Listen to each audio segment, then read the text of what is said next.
Bantwal ತಾಲೂಕದ ಪುಂಜಲಕಟ್ಟೆ police ಸ್ಟೇಷನ್ಗೆ sub inspector ಆದ ಸೌಮ್ಯ ಅಧಿಕಾರದೇ ತೊಂದರ ಅವಳು ಎಸ್ಐ ಆದಿತ್ತಿನ ಸತೀಶ್ ಬಳ್ಳಾಲ್ ಅಧಿಕಾರ ಬುಡದು ಕೊರಿಯರ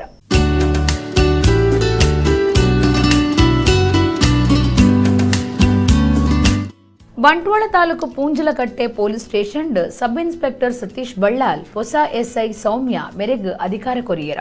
ಕುಡ್ಲಾ ತಾಲೂಕು ಉಳ್ಳಾಲ ಮೂಲದ ಸೌಮ್ಯ 2015 ಬ್ಯಾಚ್ಡ್ ಪೊಲೀಸ್ ಇಲಾಖೆ ಸೇರ್ದೇರ ತರಬೇತಿ ಮುಗಿತದು 2017 ವಿಟ್ಲ ಸ್ಟೇಷನ್ 4 ತಿಂಗಳು ಪ್ರೊಬೇಷನರಿ ಬೇಲ ಮುಗಿದು 2017 ಮೇಡ್ದು ಬೊಕ್ಕ 4 ತಿಂಗಳು ಬಂಟ್ವಾಳ ನಗರದ ಸ್ಟೇಷನ್ ಪ್ರೊಬೇಷನರಿ ಮುಗಿತದು ಪುಂಜಲಕಟ್ಟೆ ಪೊಲೀಸ್ ಸ್ಟೇಷನ್ಗೆ ಸಬ್ ಇನ್ಸ್ಪೆಕ್ಟರ್ ಆದ ಬೈದೇರ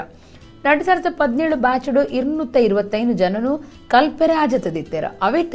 ಜಿಲ್ಲೆಡ್ದು ಒರ್ತಿಯೇ ಪೊಂಜವಾದ ಎಸ್ಐ ಆದ ಮಿತ್ತು ಬೈದೆರ ಬಾರಿ ಹೆಚ್ಚ ಕೇಸ್ಲೆಡ್ದು ಏಪಲ ಸುದ್ದಿಡಿತ್ತಿನ ಬಂಟ್ವಾಳ ನಗರ ಸ್ಟೇಷನ್ ಬಂಟ್ವಾಳ ನಗರ ಸ್ಟೇಷನ್ ಖಡಕ್ ಎಸ್ಐ ಚಂದ್ರಶೇಖರ್ ರೇನ ಒಟ್ಟುಗು ಪ್ರೊಬೇಷನರಿ ಪೊರ್ತುಡು ಕೆಲಸ ಮಲ್ತಿನ ಅನುಭವ ಸೌಮ್ಯಗುಂಡು.